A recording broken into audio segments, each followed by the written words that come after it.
Hey everybody, it's Brent in Central Arkansas. Today I want to talk to you about transplanting my favorite homebred vegetables. Almost all of these are varieties I created. So let's get started. I'll tell you a little bit about them and how they're set up in here. First off, there's 16 cattle panels.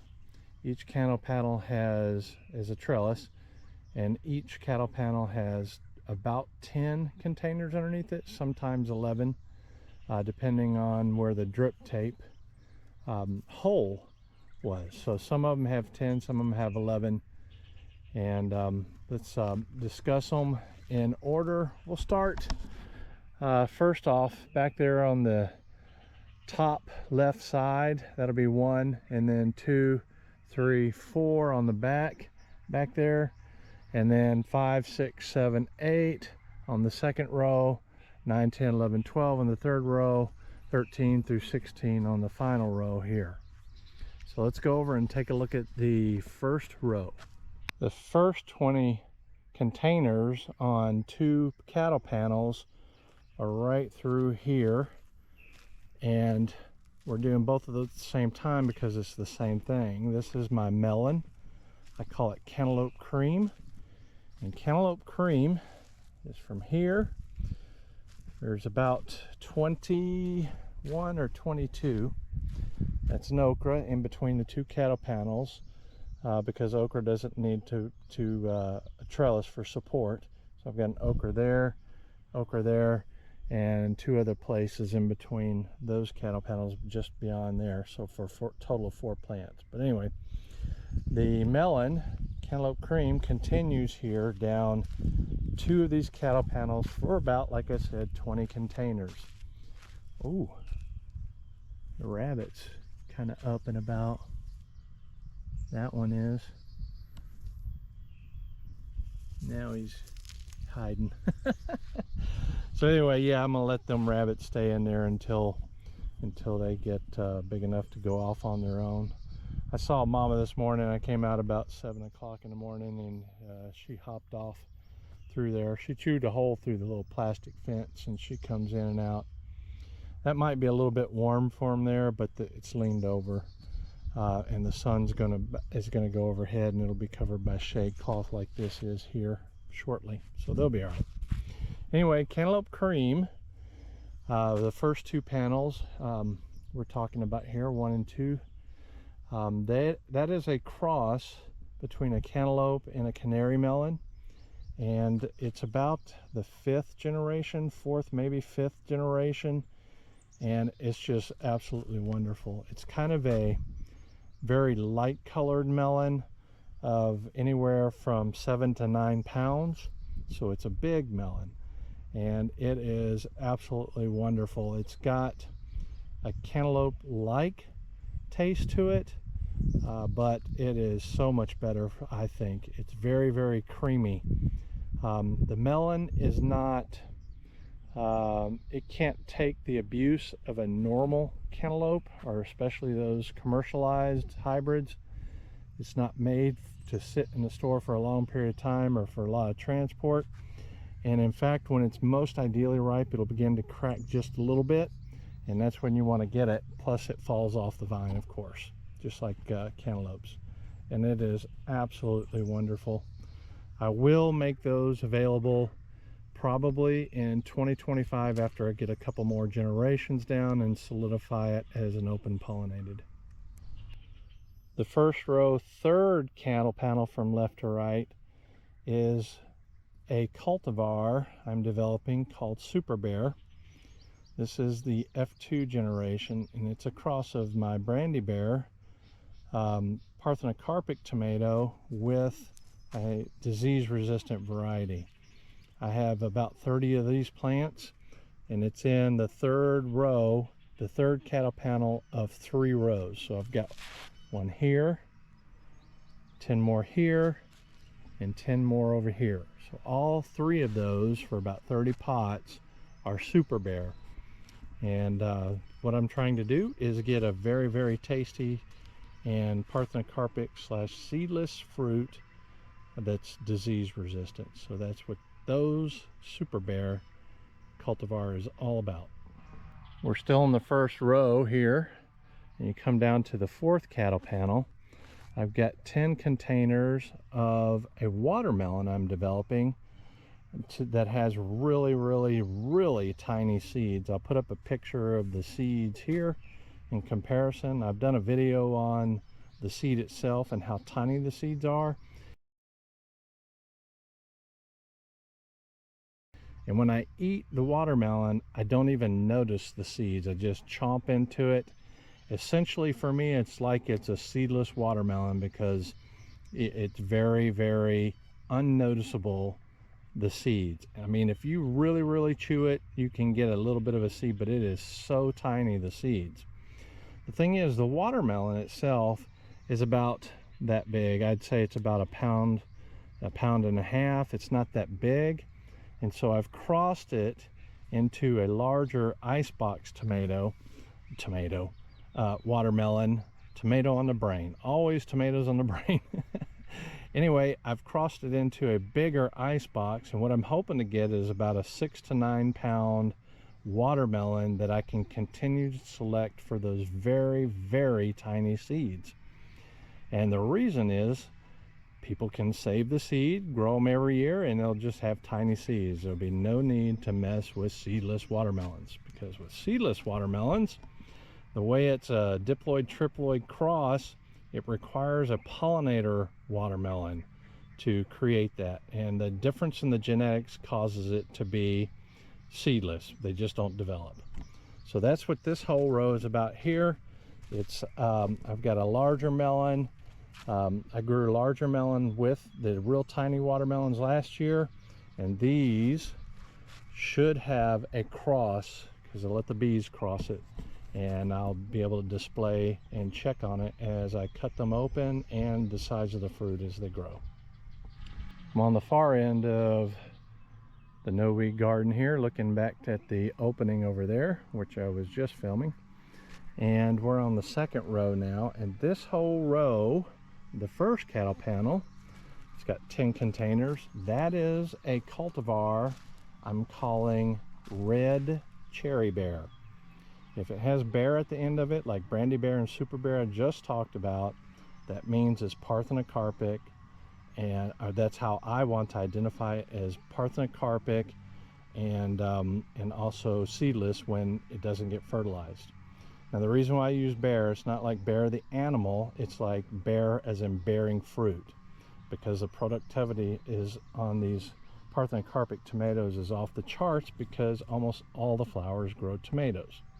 It doesn't matter if it's hot or cold, they're almost always going to grow tomatoes. Hence the name bear. Yellow Cherrybear is right, or excuse me, Red Cherrybear is right here. There's something buzzing around my head. The second trellis, cattle panel on the second row, is Yellow Cherrybear. And Yellow Cherrybear is, just like red, is about a 15-gram cherry tomato, and it's got a different parent than Red Cherrybear, but it has been bred to my original parthenocarpic cherry tomato, and that's why this one is a yellow tomato. It should be. This is the third generation. And the same with the Red Cherrybear. And so I'm selecting for yellows that are really sweet and tasty. So yeah, this is Yellow Cherrybear on this whole row, number 2. On the second row, the third panel from left to right is again Superbear. Remember Superbear from just a minute ago? Superbear is this one, and this one. So we'll move to the fourth cattle panel here. And what I've got in the first 5 containers is Better Boy. I picked up a 6-pack from Lowe's, and I'm growing Better Boy as a control or a comparison, which I can put against my lines throughout the whole growing season, so I can compare it for overall production. This is a hybrid now, and most of mine are not hybrids. Brandybear is almost finished. So I'm comparing a hybrid that's known for absolute production and tasty tomatoes against my open pollinated parthenocarpic lines, and I'm going to document that hopefully as the season goes. I'm going to get weights, I'm going to cut them open and take a look at them, all that kind of stuff. So the only purpose of Better Boy, I'm not breeding with it, the only purpose of it is a comparison slash trial. Coming down to the other 5 here, this is a tomato I call Pink Cherrybear, and Pink Cherrybear has got a different parent than both red and yellow Cherrybear, and it's a very tasty, sweet pink tomato. It's not exactly round, but it's pretty close. Now to the 3rd row here, the far left side of the garden, going left to right. The 3rd row, the first 5 containers are Madison's Cross. Madison's Cross I started in 2015, I believe, maybe 2014 even. I started developing a squash, a yellow straight neck, of cross between 3 different types of squash. I'll tell you one of the I'll tell you a couple of the parents. Acorn, Delicata, and Lemon, the lemon squash. And so those developed, I selected in a field of, I grew about 50 of them in the ground many years ago. And I selected one that showed a squash that looked essentially like a straight neck squash. It had little ribs, very light ribs around the base of the bulb, but it's very pristine looking, and it has a little bit of ribs. It's bright yellow. It's got the B gene, which means it's going to remain bright yellow, and it doesn't it's not affected by the greening virus. And so it's extremely tasty, extremely dense, and it has a very small seed cavity. And so that's what I bred this for. Madison's Cross is finished. It's open pollinated, and I may or may not make that available in 2025. I have to see. So this squash of mine, called Madison's Cross, is the parent of these next 5 squash. That is called Ferosh Delicat. And Ferosh Delicat is a tentative name. It's a cross between Madison's Cross, which I just talked about, and Delicata. So I'm anxious to see what that looks like in comparison.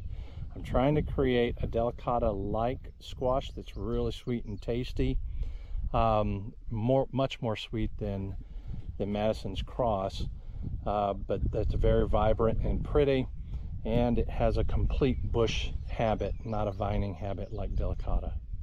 Second from the left on the 3rd row is a mixed bag. I've got the Delicata, so I can compare its habit against Ferosh Delicat as well, because it's the other parent. I've got a couple other squash, mixed squash. I've got a Sibley. It looks like another Sibley here that's failing, but if it does, I'll plant something else. I've got others sitting in containers waiting to be replacements. I've also got Haifa, H-A-I-F-A, which is a zucchini. My wife loves zucchini, and so I wanted to grow her an open pollinated type zucchini. So I selected Haifa, which is a what they call it, dehybridization of Magda F1 squash. So Haifa is growing there for her, and I got a couple others. I got the Lemon there. I want to grow them again so I can save the seed. Then I'll just quickly cover this. We've already talked about this. The 3rd from the left is against Superbear. On the 4th cattle panel, I have this here to collect trash that may come in, but on the 4th cattle panel, 3rd row, is Sugarbear. I've got a video up of Sugarbear, highly parthenocarpic, absolutely wonderfully tasting. It is, I think, F4 this generation. Wonderful, wonderful pink plum-like tomato. You might call it grape. It's kind of in between a grape and a plum. It's freaking awesome. It's very tasty, very prolific. And down here I've got Honeybear, which is essentially an orange Cherrybear. but it's the same. It's a cherry tomato that is orange, and it was the first cherry tomato I developed, and I'm gonna keep the name Honeybear because that's what I call my wife. That's my pet name for my wife, Honeybear. So this is named after her. Honeybear is an orange cherry tomato. On the fourth row, far left, number 13 panel, is the Fortex pole beans. I've already got a video up on that, very recent video. And then here we've got a mixed bag of peppers and eggplant. The peppers here is a mix of sweet spicy bell. It's very, very mildly spicy, and it's a very compact bell shaped that turns from yellow to red. It's an awesome little pepper. It's a cross between a Santa Fe Grande and a lipstick pepper, and I selected for the bell shape. So lipstick obviously has some bell pepper in its background. So that's that tomato.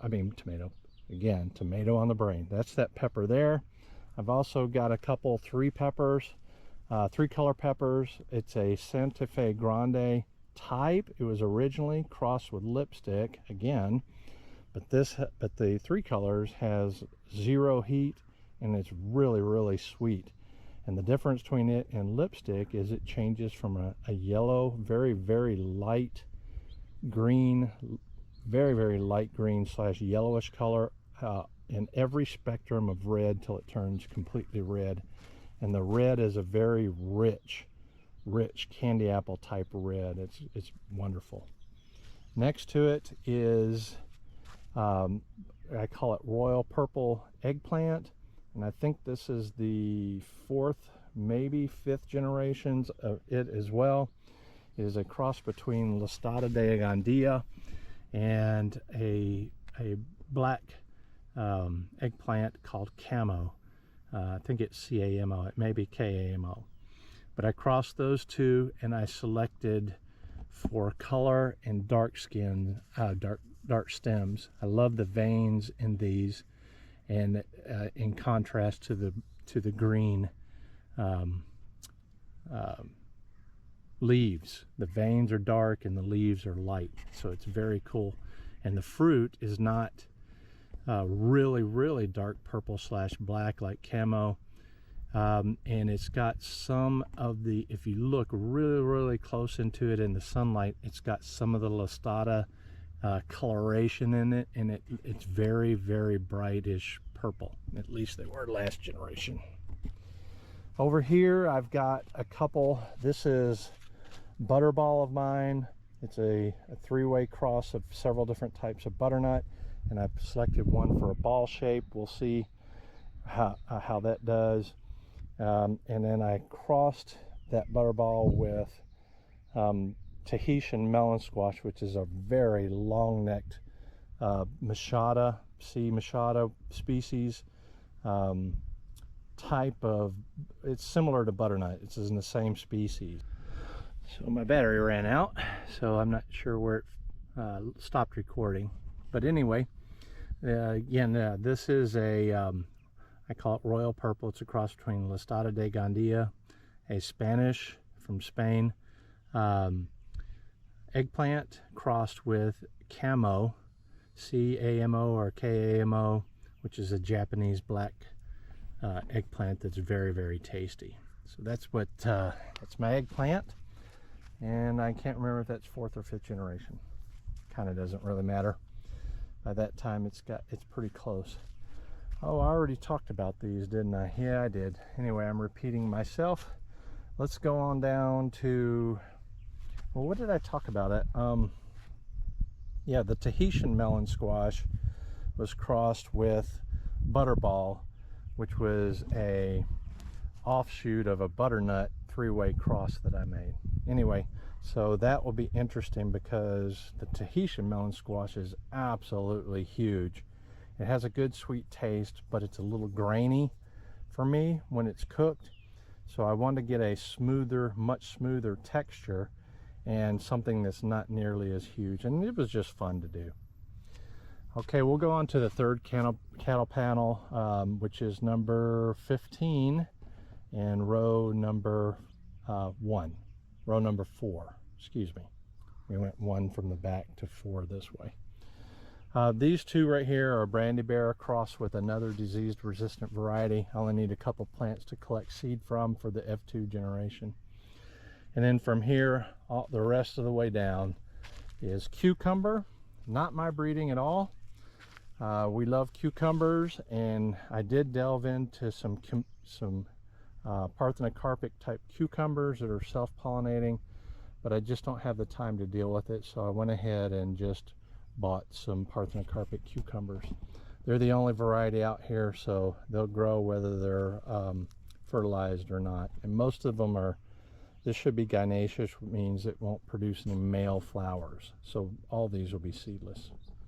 This 16th panel on the first row far right next to the garden entrance there is a small butternut called Honeynut. Honeynut is actually a cross that between a buttercup and a butternut out of Cornell. And I grew one over the winter, attempted to cross it and save seed, but it was a cross species cross. I just happened to go ahead and try, and the seed wasn't viable because it was 2 different species. But anyway, this I ended up tasting it, squash, and it's freaking phenomenal. It tastes so good. I'm growing a bunch of them. They're only about as long as my hand, about 6-7 inches long, and they weigh about a pound or so, maybe a little more. They're very, very creamy. They're much sweeter than any butternut I've ever tasted, and they're more prolific. So that's what's going on with this row. I've got my drip hooked up, and I will do another video on how the drip irrigation works, because I've got it set to where it can add fertilizer, small amounts of liquid fertilizer, a master blend formula.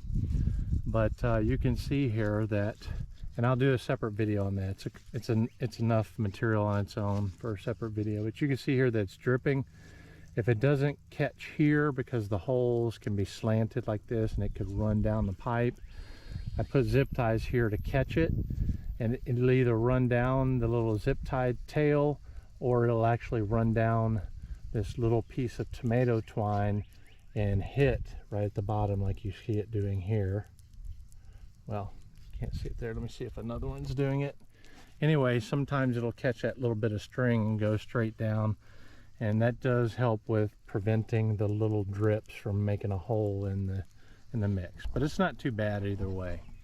So I've got the drip irrigation going, but these are brand new transplants. And when you first transplant something into a container, you need to make sure it has plenty of water so the roots can establish and get into the mix. Once they grow some good roots in these 10-gallon containers, I won't need to water them. But that's why you see this little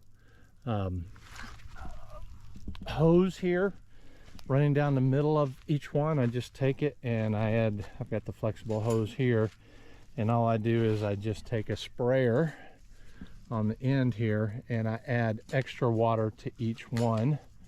I'll show that real quickly to you, and then we'll end the video.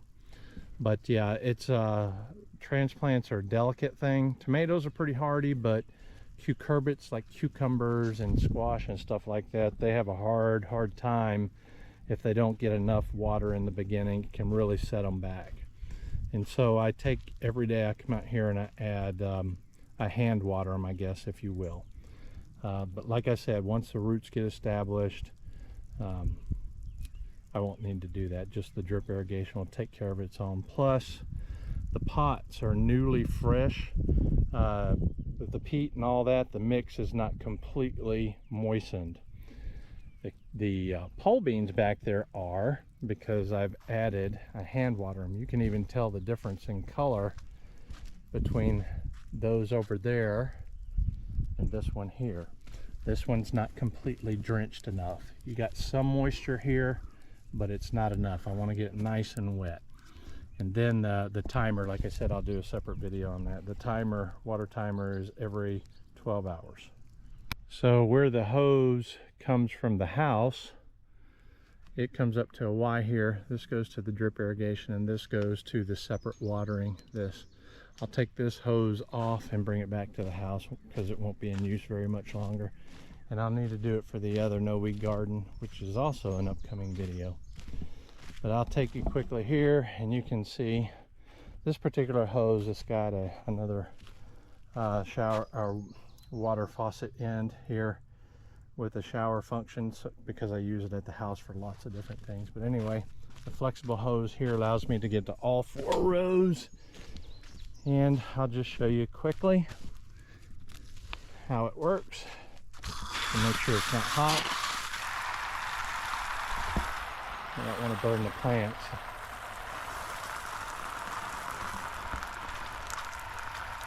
It's a little bit warm. We're getting there. All right. So yeah, that just a very light little bit like this. That's all I do. Just give it about 15 to 20 seconds in each container. And that's how I do it. This is Brent, you guys. We'll see you later.